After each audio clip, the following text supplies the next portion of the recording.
ओम सहना भवतु सहनौ भुनक्तु सह वीर्यं करवावहै तेजस्विनावधीतमस्तु मा विद्विषावहै। ओम शांति शांति शांति। हरि ओम। द्वितीय अध्याय 39 नंबर श्लोक। एषा ते विहिता सांख्ये बुद्धिर्योगे त्विमां शृणु बुद्ध्या युक्तो यया पार्थ कर्मबंधम प्रहास्यसि। এর আগে ভগবান শ্রীকৃষ্ণ অর্জুনকে দুঃখিত দেখে তার কষ্ট দেখে অর্থাৎ সে খুব মোহিত আর যুদ্ধ করছে না এটা দেখে তাকে জ্ঞানের কথা বলেছেন।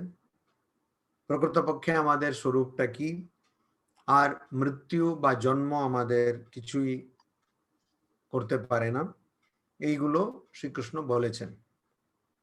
এখন উনি বলছেন সাংখ্যে অর্থাৎ জ্ঞানের সম্বন্ধে, আত্মজ্ঞানের সম্বন্ধে, আত্ম উপলব্ধির সম্বন্ধে। এষা এই বুদ্ধি জ্ঞান তে তোমাকে তোমাকে অভিহিতা বলা হয়েছে, অভিহিতা বলা হয়েছে।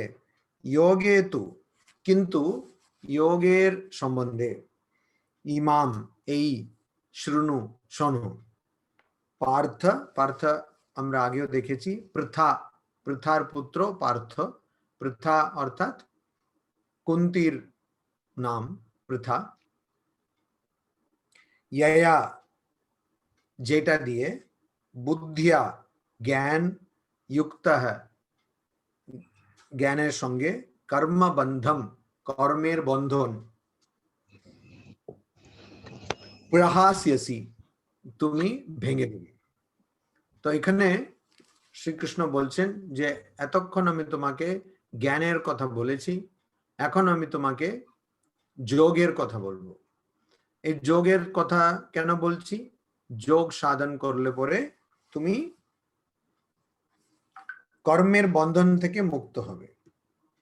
তো এখানে যোগ বলতে প্রথমে সাংখ্য বলতে, সাংখ্য একটা দর্শন, প্রথম দর্শন সাংখ্য সবচেয়ে পুরনো দর্শন, যেটা কপিল মুনি শুরু করেছিলেন। কিন্তু এখানে সেই দর্শনের কথা বলা হচ্ছে না। তাহলে কি বলা হচ্ছে? এখানে জ্ঞানের কথা বলা হচ্ছে। সাংখ্য মানে জ্ঞান। তো গীতাতে যেখানেই বেশিরভাগ জায়গায় যেখানে সাংখ্য শব্দ ব্যবহার করা হয়েছে বুঝতে হবে জ্ঞান। ঠিক সেরকম এখানে যোগের কথা বলা হয়েছে। যোগ মানে যে চোখ বন্ধ করে ধ্যান করা হয় সেই যোগের কথা বলা হচ্ছে না, আর যোগাসনের কথা তো বলা হচ্ছে না। তাহলে কি যোগ? যোগ মানে কর্মযোগ। এখানে যোগ বলতে আমাদের বুঝতে হবে কর্মযোগ, কর্মযোগের কথা বলা হচ্ছে। কর্মযোগ মানেটা কি? স্বামীজির একটা বই আছে, স্বামীজি অনেক বক্তৃতা দিলেন কর্মযোগের সম্বন্ধে, তারই সংকলন কর্মযোগ। কিন্তু কর্মযোগের মানেটা কি? কর্মকে আমরা সবসময় কর্ম করি, কর্ম না করে আমরা থাকতে পারি না, এই জন্য সবসময় কর্ম করি। এই শরীরটা মনটাকে বাঁচিয়ে রাখার জন্য আমাদের কর্ম করতে হয়। তো কর্মকে যদি আমরা যোগ বানিয়ে দিই তাহলে আমার প্রকৃত স্বরূপ সেটা জানার জন্য আমি কর্মযোগ করতে পারি। যেমন যে জিনিসটা একজন ভালোবাসে সেই জিনিসটাই যদি তার চাকরি হয়ে যায় তাহলে যেটা মধ্যে তার মন বসে আর কি, মনোযোগ, সেটা করেই সে টাকা টাকা অর্জনের মানে টাকা কামাতে পারে। ওইটাই ওর জীবিকার মার্গ, জীবিকার পথ হয়ে যাবে। কি করে এটা হতে পারে? কখনো কখনো সেটা হয়। কিন্তু আধ্যাত্মিকতা, ধরুন একজন গান করতে ভালোবাসে, সে গান করেই, তার গান করাটাই তার পেশা, তাহলে যেটা সে পছন্দ করে সেটাই সে করছে। ঠিক সেরকম ভক্তিতে বলা হয়, যদি প্রত্যেক শ্বাস নিঃশ্বাসে যদি জপ করতে পারে কেউ, তাহলে কি হবে? তাহলে তার আলাদা করে আর জপ ভাবতে হবে না, অনেক জপ হয়ে যাবে। কেন? শ্বাস তো তাকে নিতে হবে, শ্বাস প্রশ্বাস তো তার চলতে থাকবে। ঠিক সেরকম কাজ যেহেতু আমাদের করতেই হবে, ওই কাজটাকে আমরা যদি যোগে পরিণত করে দিই, যোগে পাল্টে ফেলি, তাহলে আমি যত কাজ করছি সেগুলো আমার আধ্যাত্মিক সাধনা হয়ে যাচ্ছে। তবে আমি কাজ এখন যেভাবে করছি সেভাবেই করলে কি চলবে? তা চলবে না। কাজ করার যে ধরন, যেভাবে আমি কাজ করছি, সে ভাবটাকে পাল্টাতে হবে। কি পাল্টাতে হবে? এটা হচ্ছে কথা। এখন আমরা কাজ করছি কেন, প্রথমে সেটা আমাদের যদি আমরা বুঝি, তাহলে আমাদের এই কথাটা বোঝা যাবে, বুঝতে সুবিধা হবে। কাজ আমরা কেন করি? কাজ আমরা করি কারণ একটা ইচ্ছে আছে ভিতরে। ইচ্ছেটা কি কোত্থেকে এলো? ইচ্ছে এলো আমাদের সংস্কার থেকে। মানে অনেক দিন আগে একজন এরকম চাঁদনি চকে হাঁটছিল দিল্লিতে, তখন ওখানে একটা কুলফি বিক্রি করছে, ওই কুলফিওয়ালাকে দেখলো, তো দেখার সঙ্গে সঙ্গে তার মাথায় বসে গেল যে হ্যাঁ, চাঁদনি চকে কুলফি পাওয়া যায়। কুলফি আরো অনেক জায়গায় পাওয়া যায়, কিন্তু সে দেখেছে চাঁদনি চকে। ওই জন্য চাঁদনি চকে সেরকম যেরকম কুলফিওয়ালা দেখেছে, একটা ওইরকম বড় একটা হাড়ির মতন ওটা এরকম বেঁকে রাখবে, আর ওইটাই ওর মনে লেগে গেছে। অন্য বড় বড় দোকানেও কুলফি পাওয়া যায়, কিন্তু সেটা তার মনে থাকছে না, কেন? সে দেখেছে, যেটা তার অভিজ্ঞতা, যে চাঁদনি চকে এরকম একটা দোকান, একটু নোংরা নোংরা, সেই নোংরা দোকানে ভালো কুলফি পাওয়া যায়। কি করে বুঝলো ভালো? কেন অনেকে ওখানে দাঁড়িয়ে আছে, তার মানে নিশ্চয়ই ভালো। তো তখন বলেছে আমার কুলফি লাগবে। বাবা মা বলেছে না, শরীর খারাপ হবে, এই জন্য খেও না। আর এখন হলে তো বলবে করোনা হয়ে যাবে, এই জন্য খাবে না। তো ঠিক আছে, করোনা হবে, খাবো না। কিন্তু মাথায় থেকে গেল যে আচ্ছা, ওখানে তো ভালো কুলফি ছিল। এবারে অন্য একটা বড় দোকানে ভালো পরিষ্কার পরিচ্ছন্ন, ওখানে গিয়ে কুলফি কিনলেও, বা অনেক আইসক্রিম কোম্পানিগুলো কুলফি বিক্রি করে, কোয়ালিটি বা আমুল এগুলো, সেই কভারে বন্ধ করা, সেই কুলফি কিনলেও সেই সেই এটা তৃপ্তিটা, সন্তুষ্টিটা হবে না। কেননা ওটা দেখেছে ওই জায়গায় কুলফি। তো এই যে কুলফিটা দেখলো, সেটা মনে একটা দাগ রেখে গেল, আর সেটাকে বলে সংস্কার। আর ওই সংস্কারের জন্য কি হলো, এখন ওই চাঁদনি চকে ওই নোংরা দোকানে গিয়ে ওখান থেকেই কুলফি কিনতে হবে, তখনই মনটা শান্ত হবে। আচ্ছা, যদি কেউ গিয়ে কুলফি কিনে ফেললো, এবারে কি হলো? আগে যে সংস্কার ছিল, ওই কুলফির স্মৃতি যেটা ছিল, মনে ছিল যে ওই কুলফিটা ওখানে পাওয়া যায়, সেই স্মৃতির উপরে আবার একটা অভিজ্ঞতা তার উপরে চাপিয়ে দেওয়া হলো। তো ভালো কুলফি পাওয়া যায় এই স্মৃতিটা ছিল, ওখানে গিয়ে যদিও দোকানটা নোংরা, কিন্তু ওখানে কুলফি খেয়ে দেখলো যে ঠিক সত্যি তো ভালো, খেতে খুব ভালো, তাহলে আবার ওখানে একটা সংস্কার একটু বেশি হয়ে গেল। দ্বিতীয়বার তৃতীয়বার যখন ওখান থেকে কুলফি খাবে, আরো বেশি হয়ে গেল। তো এই কুলফি খাওয়ার সংস্কারটা ভিতরে থেকে গেল। এরপরে কুলফি দেখলেই জানে যে এটা ভালো জিনিস। ওটা ওই কুলফিটা হয়তো খারাপ হতে পারে, কিন্তু সে কুলফি দেখলেই জানে বাবা কত ভালো, আমি খাবো। তো সেই রকম আমরা যাই করি, আমরা আমি করছি বা আমি অনুভব করছি, এই ভাব দিয়ে করি। আর যখনই আমি করছি বা আমি অনুভব করছি, এটা আমার অভিজ্ঞতা, এই ভাবটা থাকে, তখন আমার মনের মধ্যে একটা ওই অনুভবটা, ওই অভিজ্ঞতাটা একটা দাগ রেখে যায়। যেহেতু এটা দাগ রেখে যায়, তাহলে কি হয়? বারবার সেই ইচ্ছাটা আসে, সেই ইচ্ছাটা, তো ওই ইচ্ছা এলে কি হবে, ইচ্ছা দিয়ে একটা চিন্তা আসে। এখন হঠাৎ বসে আছে, আর কোনো কাজ নেই, হঠাৎ তার মাথায় এলো কুলফি খেলে তো ভালো হয়, মন্দ হয় না, ভালোই হয়, কুলফি খাবো। তো আমি জানি আজকে এই পাঠের পরে অনেকের মনে কুলফি খাওয়ার ইচ্ছা হবে, তো সেটা আলাদা ব্যাপার। তো কুলফি খাবো এই মনে ভাবটা আসবে, তো ভাবটা যখন আসবে তো আমি খাবো এই ভাবটাও প্রবল। আর সেরকম আমি এই অভিজ্ঞতাটা আমার হবে, কি অভিজ্ঞতা, সেরকম ভিড়ের মধ্যে দাঁড়িয়ে, আরো অনেকে ঠেলাঠেলি করবে, সেটা দাঁড়িয়ে সে লোকটি একটু ঘাম টাম মুছে দেবে, সেই কুলফিটা আমি খাবো, সেই অভিজ্ঞতা আমার হবে।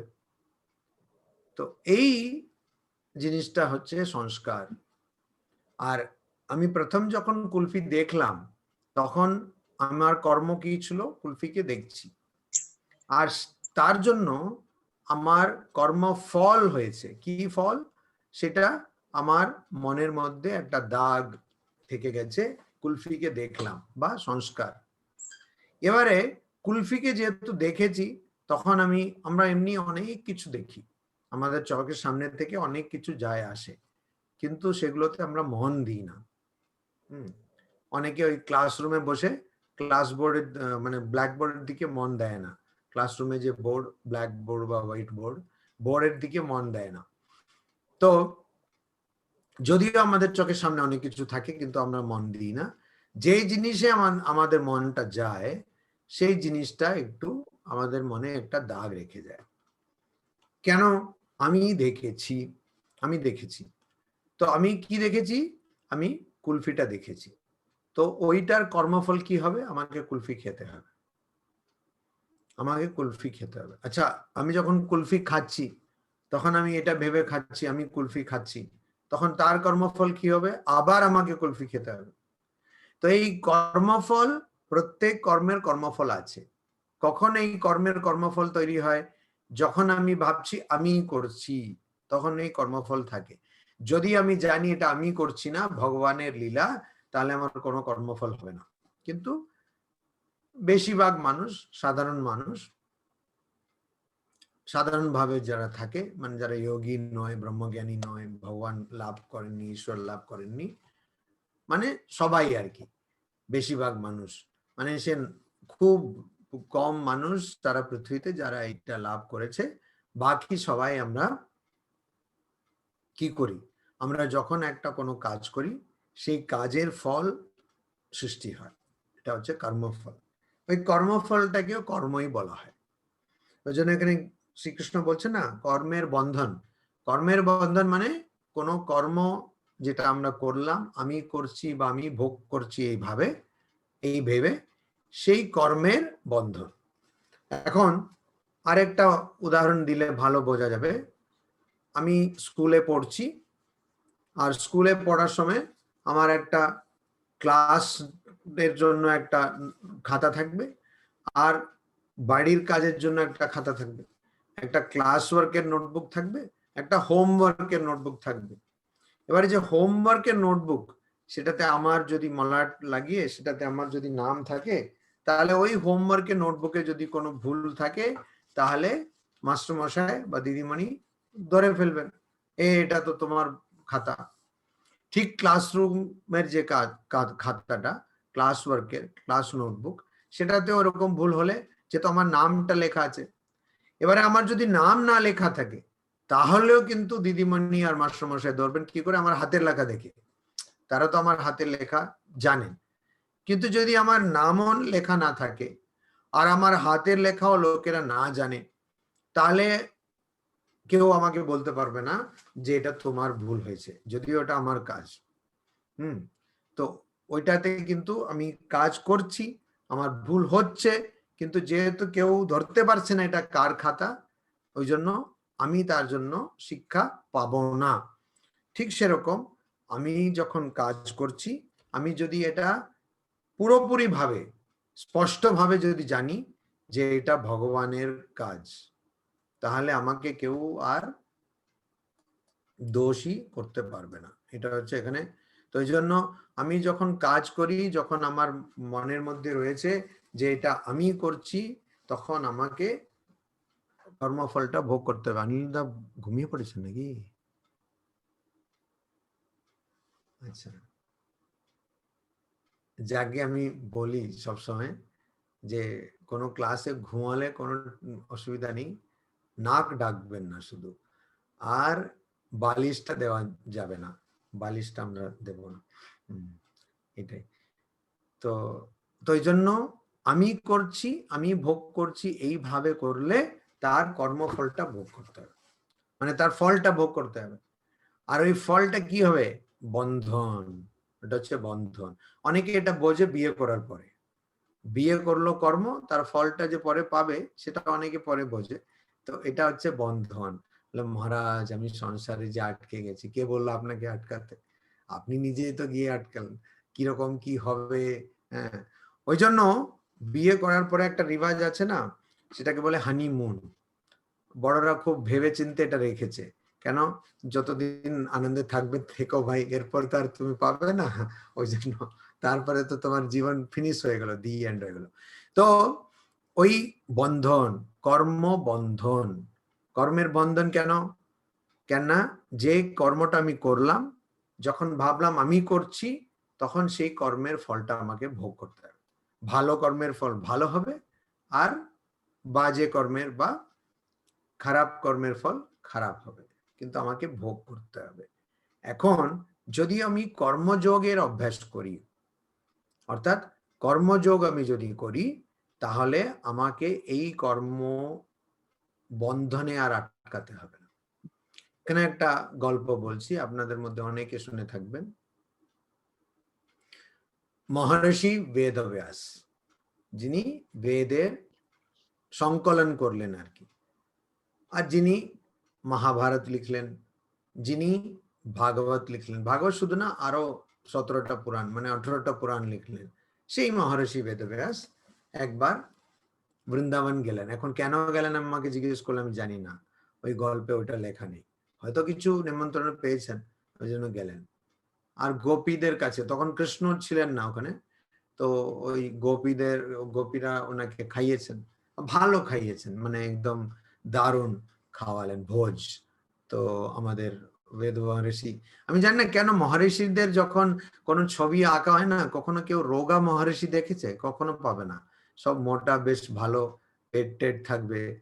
আমার মনে হয় যারা মনটা যাদের ভালো না, তারা একটু খেলেও সেই ওজনটা বাড়ে। আমারও সেই অবস্থা, অল্প খেলেও ওজন বেড়ে যায়। আর যারা খুব মনটা সবসময় খারাপ, তারা যতই খাক না কেন কিচ্ছু পারবে না। তো এই জন্য ঋষিদের এরকম দেখানো হয়। রামকৃষ্ণ মিশনের সাধুরাও খুব মোটা মোটা এরকমই থাকে। যখন সে আসে আশ্রমে তখন খুব রোগা থাকে, তারপরে অনেক সাধুরা ওই পায়েস খাইয়ে খাইয়ে মোটা করে দেয়। তো এই বেদব্যাস মহর্ষি গিয়ে বেশ ভালো করে খেলেন, দারুণ খেলেন, অনেক কিছু খাওয়ানো হলো, অনেক পদ, সব খেয়ে তারপরে উনি বেরোচ্ছেন। তো বেরোচ্ছেন যখন, যমুনা আছে, তো যমুনা তখন, এখন যে যমুনা আছে সেটা নয়, তখন যমুনাতে প্রচুর জল, আর যমুনার মধ্যে বন্যার মতন অবস্থা। তো যমুনা আর এই গোপীরা গেছেন তাকে ছাড়তে, মানে সি অফ করতে আর কি। তো উনি গেছেন, দেখছেন যমুনাতে একদম জল হচ্ছে বন্যার মতন। তো গোপীরা বললেন, তাহলে আপনি কি করে যাবেন? মহর্ষি বললেন, কোনো ব্যাপারই না। মহর্ষি যমুনাকে বললেন, দেখো, আচ্ছা আমি যদি কিছু না খেয়ে থাকি তাহলে তুমি রাস্তা দিয়ে দাও। সঙ্গে সঙ্গে যমুনা দুভাগ হয়ে গেল, রাস্তা দিয়ে দিল। তো এখন এখানে হার্ট অ্যাটাক হওয়ার উপক্রম কার? ওই গোপীদের। বলে, হ্যাঁ, আমরা তো এত খাওয়ালাম, এত রেঁধে খাওয়ালাম, ভালো সেবা করেছি, কিন্তু এখন বলছে কিছু খাইনি। তো তো ওরা বললো, এটা কি হলো, আপনি তো এত খেলেন? বলে, না, আমার ওই এটা নেই যে আমি খাচ্ছি, ওই জন্য যমুনা রাস্তা দিয়ে দিল। তো কত সুন্দর। তো অনেকে এটা বলে, হ্যাঁ, আমি এক দুজনকে মারতে চাইছি অনেকদিন ধরে, তাদের আমার খুব মুখটাই পছন্দ হচ্ছে না, ওদের শেষ করে ফেলবো। তারপর বললো, আমি করিনি, তাহলে তো হয়ে গেল। ওরকম হয় না। যখনই কারো মনের মধ্যে রাগ, দ্বেষ, ইচ্ছা এগুলো থাকবে, তাহলে বুঝতে হবে যে ওটা ওই অবস্থাটা এখনো আসেনি। যার এসে থাকবে তার এগুলো কোনোটাই থাকবে না। তো কর্মযোগ হচ্ছে এটা, যখন কর্মযোগের মাধ্যমে কেউ নৈষ্কর্ম মানে যেখানে কোনো কর্ম থাকবে না। তো ভক্তি যোগের উচ্চ অবস্থা হচ্ছে, শেষ অবস্থা হচ্ছে পরাভক্তি, অর্থাৎ একদম উচ্চ মাপের ভক্তি, খুব সব মানে সব জায়গায় সে ভগবান দেখছে, সেরকম ভক্তি। জ্ঞান যোগের পরম অবস্থা, চরম অবস্থা হচ্ছে ব্রহ্মজ্ঞান বা আত্মজ্ঞান, মানে যেটা সঠিক জ্ঞান সেটা। রাজযোগ অর্থাৎ ধ্যান যোগের চরম অবস্থা হচ্ছে যেখানে মনটাকে পুরো ধ্যানে রাখতে পারবে। কিন্তু কর্মযোগের চরম অবস্থা বেশি কর্ম নয়, ওটা হচ্ছে নাইষ্কর্ম্য মানে যেখানে সে কোনো কর্মই তার থাকছে না, অর্থাৎ কোনো কর্মের ফল সে পাবে না। কেন? তিনি জানেন যে আমি কিছুই করছি না, আমি কিছুই ভোগও করছি না, কোনো কাজও করছি না, তাহলে এগুলো সব ভগবানের লীলা বা এটা ব্রহ্ম আছে এজন্য এরকম হচ্ছে। এই জিনিসটা যখন লোকেরা জানবে, কেউ জানবে, তখন কি হবে, তার পর থেকে সে যে কর্ম করবে তার ফল তাকে বন্ধনে ফেলবে না, মানে তার ফলটা সে পাবে না আর কি। তারপরে যখন কর্ম করবে তার ফলটা তার হবে না। তো তখন কি হবে, তখন যে কর্মগুলো সে আগে করেছিল তার ফলগুলো তাকে ভোগ করতে হবে, আর ওইটা ভোগ করার পর সে আর মানে এই শরীরে থাকবে না, তারপরে ওই শরীরটা ছেড়ে দেবে, আর তাকে জন্ম নিতে হবে না, সে মুক্তি লাভ করবে। এটাই হচ্ছে কর্মযোগের কথা। তো এখন এই কথা, কর্মযোগের কথাটা শ্রীকৃষ্ণ অর্জুনকে বলতে চলেছেন। এর আগে কি বলেছেন? এর আগে জ্ঞানের কথা বলেছেন, যেটা ব্রহ্মজ্ঞান বা আত্মজ্ঞান। তারপরে উনি একটু চার্বাক অর্থাৎ ভৌতিক, মানে যাই কোনো ভগবান টগবান বিশ্বাস করে না, আমি খাচ্ছি দাচ্ছি ভালোই আছি, এইরকম যারা ভাবেন তাদের মতামত বললেন যে দেখো, তুমি যদি এমনি যুদ্ধ করো, তুমি যদি ভগবানের বিশ্বাসও না করো, এমনি যুদ্ধ করো, তাহলেও তো তুমি যদি জিতে যাও তাহলে তোমার ভালোই হবে, আর মরে গেলেও ভালো হবে।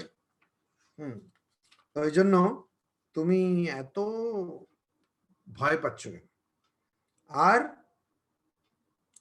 তুমি যদি ভগবানকে বিশ্বাস নাও করো, তুমি এখন যুদ্ধভূমি থেকে, রণভূমি থেকে যদি পালাও, তাহলে তোমার তো খুব দুর্নাম হবে, বদনাম হবে। এইসব কথা উনি বলেছেন। এখন শ্রীকৃষ্ণ কর্মযোগের কথা বলছেন। এখন এখানে কর্মযোগের কথা পড়তে গিয়ে আগে আমাদের বুঝতে হবে যে ভগবদ গীতাতে শ্রীকৃষ্ণের বিশাল বড় অবদান হচ্ছে এই কর্মযোগ। শ্রীকৃষ্ণ সেটা নিজের জীবনে দেখিয়ে দিয়েছেন।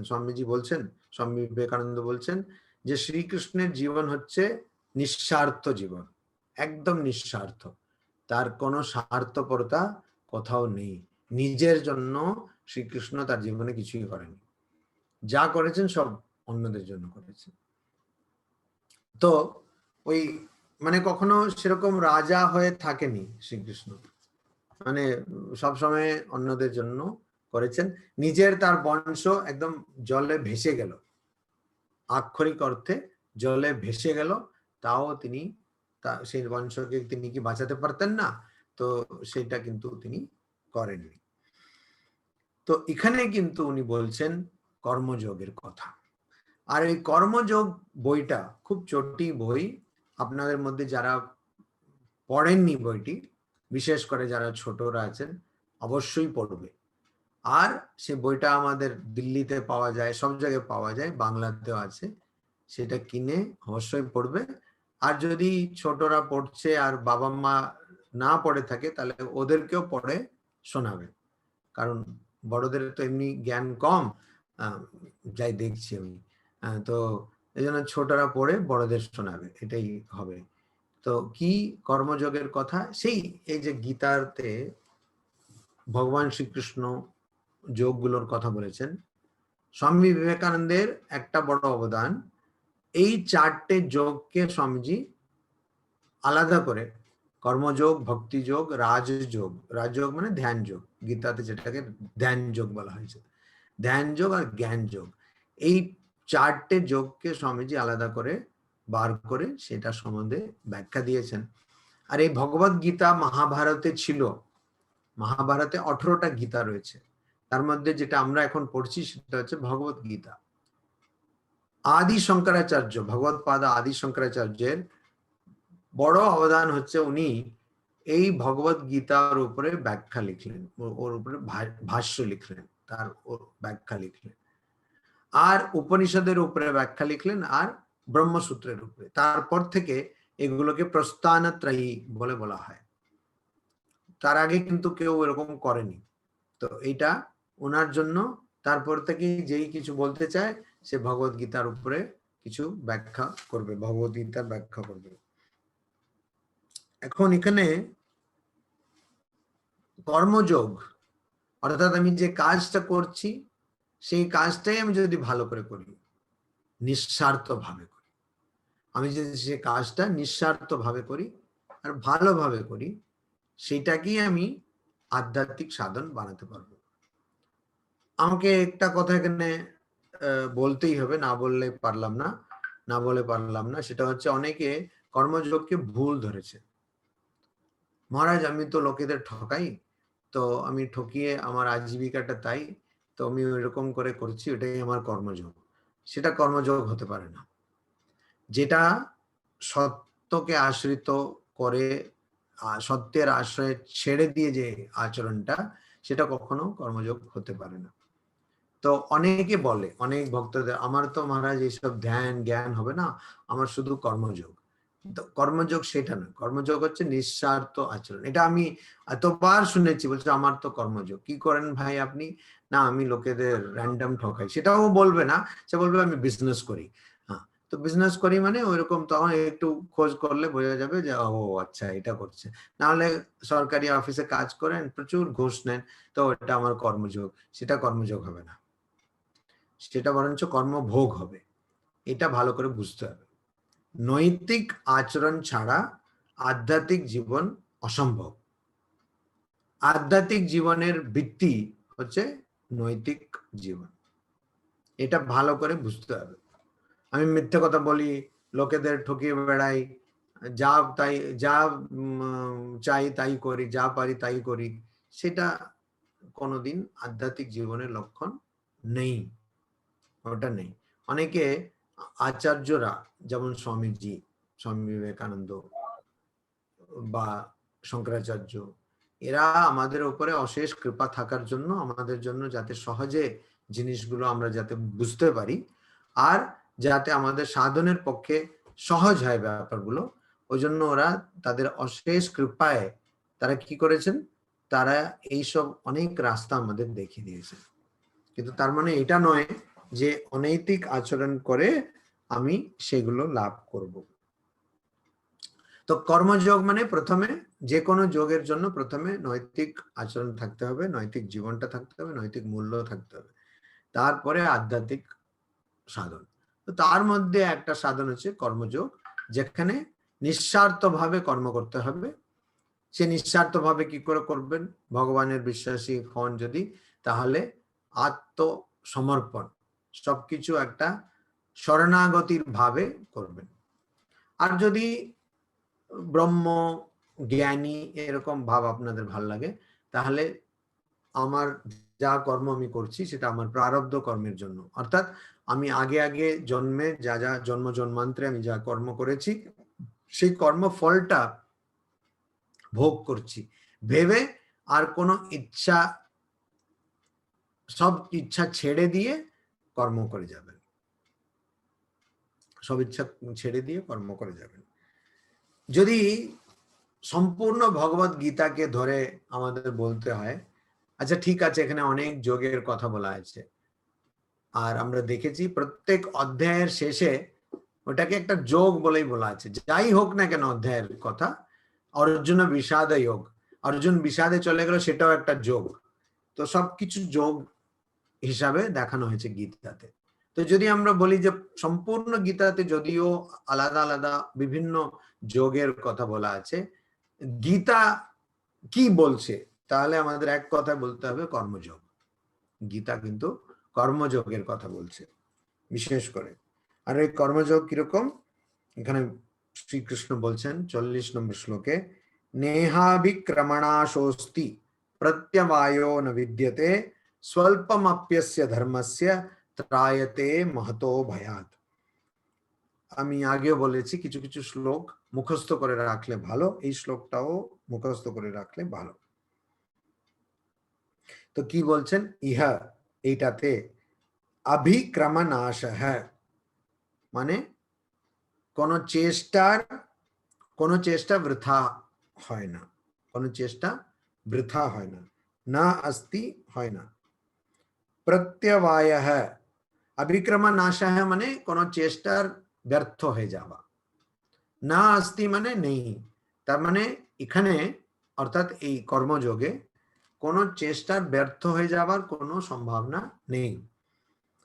তারপরে বলছে প্রত্যবায়ঃ, প্রত্যবায়ঃ মানে বিপরীত ফল, বিপরীত ফল হওয়া, না বিদ্যতে হয় না।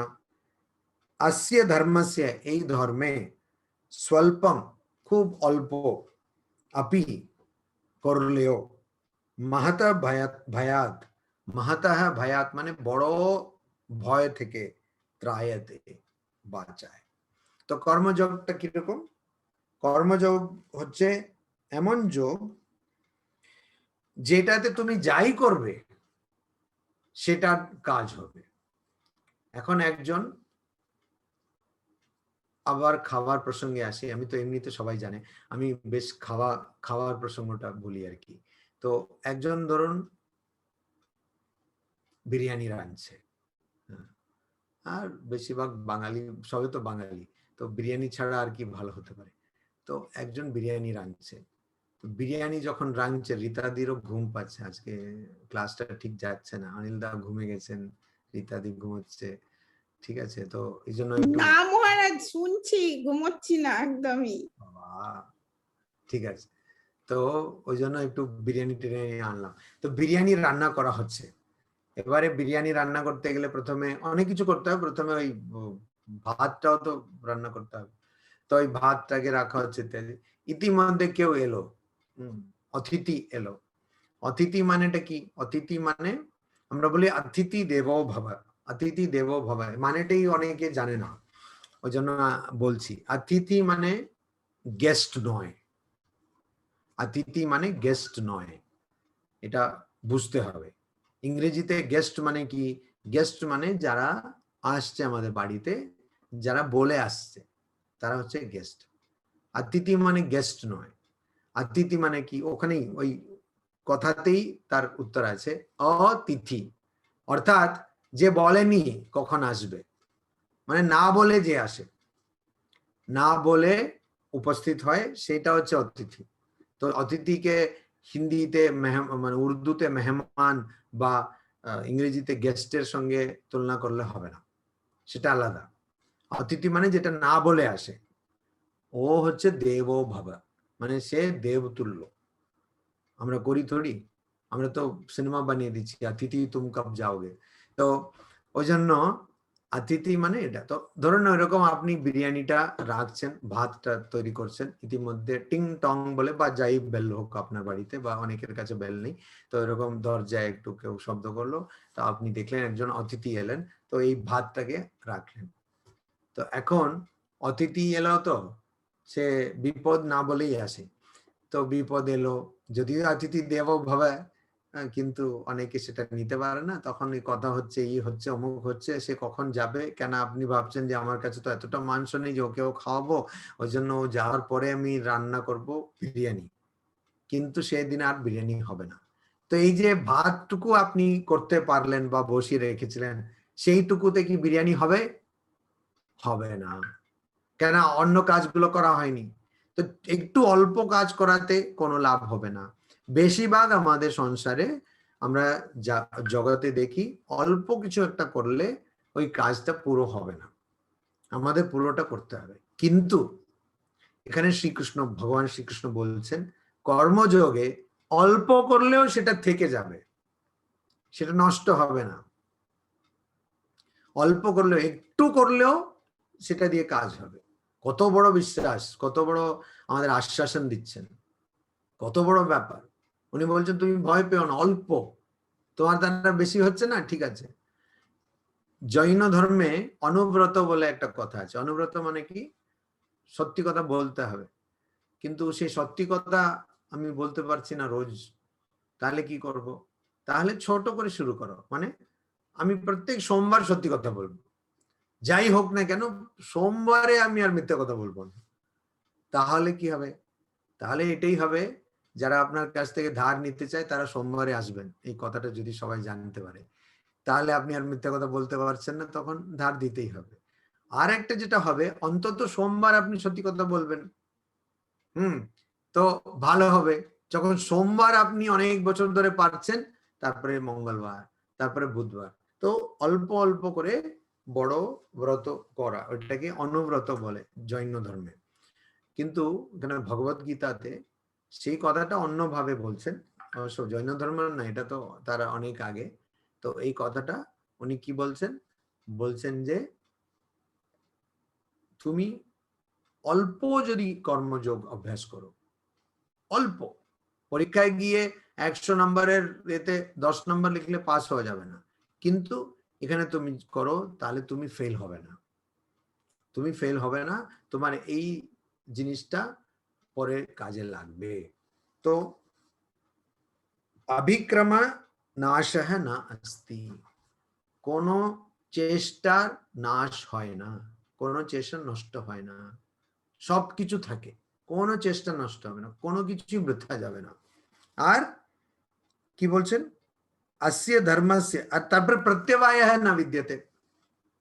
আরেকটা আমাদের ওই বিরিয়ানির উদাহরণে আসি, ধরুন কেউ যদি প্রথমবার বিরিয়ানি রাঁধছে, হ্যাঁ, তাহলে কি হবে?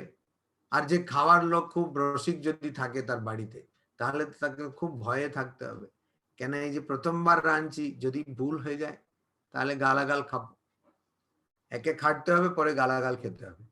তো ওই জন্য প্রত্যবায়, প্রত্যবায় মানে বিপরীত ফল। মানে আমি রাঁধতে গেলাম, বিরিয়ানি হয়ে গেল খিচড়ি, বিপরীত ফল হলো আর কি। বিরিয়ানি কথায় খিচড়ি কথায় আপনি বুঝতে পারছেন, স্বরূপের অনেক অন্তর আছে, পার্থক্য রয়েছে। তো বিপরীত ফল হলে কি করে হবে, অসুবিধা হবে। শ্রীকৃষ্ণ বলছেন কর্মযোগে কিন্তু বিপরীত ফল হবে না, কর্মযোগে বিপরীত ফল কখনো হবে না। তুমি যা চাইছো, কর্ম থেকে মুক্তি, সেই দিকেই তুমি এগোবে, বিপরীত ফল কিন্তু তাতে কিছুই হবে না। তো প্রথম কথা, কোনো চেষ্টা ব্যর্থ হয় না, অর্থাৎ কোনো চেষ্টা বৃথা হয় না, ওটা তোমার ঠিকই থাকবে, সেটার ফল পাবে। আর বিপরীত কোনো ফল পাবে না, বিপরীত ফল পাবে না, তাহলে আর কি দরকার?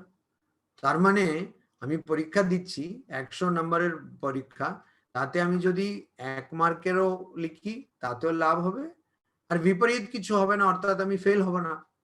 এটা তো বিশাল ব্যাপার। এত বড় আশা, এত বড় আশ্বাসন শ্রীকৃষ্ণ আমাদের দিচ্ছেন। তারপরে বলছেন স্বল্পম আপি অস্য ধর্মস্য স্বল্পম আপি মহতঃ ভয়াৎ ত্রায়তে। মানে এই ধর্মের মানে কর্মযোগের, এই ধর্মে অর্থাৎ কর্মযোগে একটু করলেও মহতঃ ভয়াৎ, বিশাল ভয় থেকে। বিশাল ভয়টা কি? আসলে আধ্যাত্মিক জীবন শুরু হয় যখন এই ভয়টা আসে। বেশিরভাগ মানুষের এই ভয়টা নেই। কি ভয়? ভয় হচ্ছে শঙ্করাচার্য ভজ গোবিন্দমে বলে দিয়েছেন,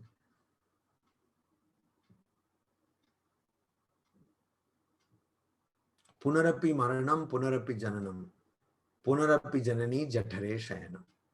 জঠর মানে কি? জঠর মানে গর্ভ। তো পুনরপি মরণম পুনরপি জননম মানে আবার মরতে হবে, আবার জন্মগ্রহণ করতে হবে। আর পুনরপি জননী জঠরে শয়নম মানে আবার মায়ের গর্ভে থাকতে হবে, 9 মাস থাকতে হবে, 10 মাস থাকতে হবে।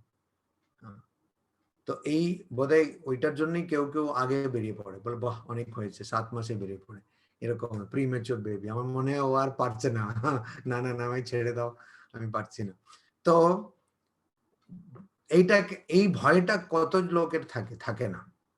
এই ভয়টা থাকে না। ভয় না থাকার জন্য কি হয়, আনন্দেই আছি, খাচ্ছি দাচ্ছি, ভালো আছি, তো খারাপটা কি? মাঝে মধ্যে আশ্রমে যাই, ওই মহারাজরা কিছু সব বলেন, তো ওগুলো শুনে আসি, তারপরে একটু প্রণামী টনামী দিয়ে দিই, বাস ওরাও শান্তিতে থাকে, আমিও শান্তিতে আছি, কি আছে, বাকি সব কি করতে হবে? কেন? কেননা আমার ভয় নেই। এখানে শ্রীকৃষ্ণ এটাকে শুধু ভয় বলছেন না, বিশাল ভয় বলছেন, মহাতঃ ভয়, মানে বিশাল ভয়। কি ভয়? আবার জন্ম নিতে হবে। তো বলছে মহারাজ এটা তো ভালো, আমি আরো কতবার আসবো, এই ঠাকুরের কথা শুনবো, আশ্রমে যাব। অজ্ঞানে কত রকম অজ্ঞান হয়, এটা এরকম অজ্ঞান। হ্যাঁ, যে আমি আবার যাব আসবো। কত লোক বলে মহারাজ এটা তো কি খুব স্বার্থপরতা হচ্ছে না? হ্যাঁ, আমি যে মুক্তি কামনা করব এটা খুব স্বার্থপর হয়ে যাচ্ছে না মহারাজ? মুক্তি কেন আমার শুধু হবে, কেন অন্যরা তো আসছে, আমি ওই কথা শুনবো, এটাও তো ভালো। আমি ঠাকুরের কথা শোনার জন্যই আসছি, যেন তারা নিজের ইচ্ছায় স্বেচ্ছায় আসছেন। গোড়ার ডিম নিজের ইচ্ছায় আসছেন। ব্রহ্ম পড়ে কান্দে পঞ্চভূতের ফাঁদে। কোন নিজের ইচ্ছায় আসছে না, এখানে এসে আটকে গেছে। এখন যা যুক্তি দিন না কেন, আটকে গেছেন, এটাই সত্যি কথা। তো ওই ভয়টা আছে কি, এটাই ভয় থাকলে তখন বলছে যে শ্রীকৃষ্ণ বলছেন যে একটু তুমি যদি এটার আচরণ করো, স্বল্পম আস্য ধর্মস্য স্বল্পম আপি, মানে অল্প তুমি যদি আচরণ করো, তাহলে তোমাকে এই জন্ম মরণের চক্র থেকে মুক্তি তুমি পাবে, তো মুক্ত হয়ে যাবে। কত বড় কথা। রাজা মহারাজ বলছেন আমি যেমন বলেছি এরকম যদি সাধন করে কেউ কিছু না পায়, তাহলে আমাকে সে চড় মারবে। মানে 4 বছর এরকম বলছেন, অত বছর সাধন করে যদি না পায়, 4 বছর না 4 বছর বা 1 বছর, আমি ভুলে গেছি এখন। হ্যাঁ, কত বছর অনিল দা কি দেখালেন এরকম? আমারও মনে পড়ছে না, মনে পড়ছে না। তো যাই হোক, কিছু বছর, কি কারো মনে পড়ছে? ইত্যাদি। তো ওই 4 বছর বা 2 বছর এরকম কিছু আছে। তো সেই এত বছর সাধন করে যদি না পাও কিছু, তাহলে আমাকে সে চড় মারবে। তো রাজা মহারাজের আমি অনেক জীবনী পড়েছি, কোথাও তো আমি পাইনি যে কেউ গিয়ে চড় মেরেছে। আর রাজা মহারাজকে কেউ গিয়ে চড় মারলে ওটা বিশাল ব্যাপার হতো, সব জীবনীতে লেখা থাকতো, বিশাল ব্যাপার হতো। কেউ মারেনি, তাতে কি আমরা বুঝলাম? যারা সেটা সাধন করেছে তারা কিছু পেয়েছে অবশ্যই, আর অন্য কেউ চড় মারছে না কেন? তারা সাধন করেননি, সোজা কথা। তারা সাধন করে যদি না পাও, তাহলে তো চড় মারবে না। তো সাধন যারা করেছে তারা পেয়েছে, আর যারা পায়নি করেনি সাধন। তো ঠিক সেরকম ওই একটু করলে পাবে, এত বড় আশ্বাসন। তো কেউ এই বইটাই পড়ে না, অনেকে গীতা কি দরকার। আজকে আমাকে একজন দিদিমণি বলছে আমাদের স্কুলের, বলছে, আমি বললাম তো কি আধ্যাত্মিক কিছু ইয়ে আছে? বলছে আমার মনে হয় আধ্যাত্মিকের জন্য এখন আমার বয়স হয় না। বললাম হ্যাঁ ঠিক ঠিক ঠিক বলেছ। রিটায়ার হবে, প্রভিডেন্ট ফান্ড পাবে, গ্র্যাচুইটি পাবে, পেনশন পাবে, দাঁতগুলো সব ভেঙে পড়বে। ও উনি উঠে চলে গেলেন, বয়স্কা উনি উঠে চলে গেলেন। বলছেন বাবা মহারাজ সব বুড়োদের এখন টার্গেট করছেন। হ্যাঁ, তো বলছে দাঁত পড়ে যাবে, সব পড়ে যাবে। তো তখন আর কোনো কিছু করতে পারবে না, তখন তুমি আধ্যাত্মিকতা করবে। আমি বললাম জিসাসের কত বয়স ছিল? স্বামীজি তো 40 হননি, 40 পুরো করতে পারেননি। তারপরে এরকম সবাই ছোটবেলায়, আর ঠাকুরের কত, ঠাকুরও তো 50 বছরই বাঁচলেন, ঠাকুরও তো বেশি বাঁচেননি। তো সবাই ওই ছোটবেলায় সবাই করে, আর বুড়ো হয়ে কিছু করা যায় না। তো এই জন্য অনেকে ভাবে যে এই সব আধ্যাত্মিকতা, এইসব বুড়ো বয়সের কথা, এই জন্য ছোটবেলায় আমি গীতা কেন পড়বো? তো গীতাতে যেখানে এত বড় আশ্বাসন দিয়েছেন সেটা পড়ছেই না কেউ, তখন আর আশ্বাসন কি? তাতে কিছু যায় আসে না। ত্রায়তে মাহাতো ভয়াত। মাহাতো ভয়াত মানে কি? এই বললাম জন্ম মৃত্যুর চক্র, আবার জন্ম নিতে হবে, সেই জন্ম মৃত্যুর চক্র থেকে বেঁচে যাবে। তো এত বড় একটা যোগ যেটা করলে মুক্তি পাওয়া যাবে, সেটা কি? সেটা কি? সেটা তো ভাবতে হবে না। আর কি করে করা যায় এটা, সেটা ভগবত গীতায় শ্রীকৃষ্ণ বলেছেন, এটা আমরা পরে বারে দেখব। তো কোনো প্রশ্ন আছে কারোর?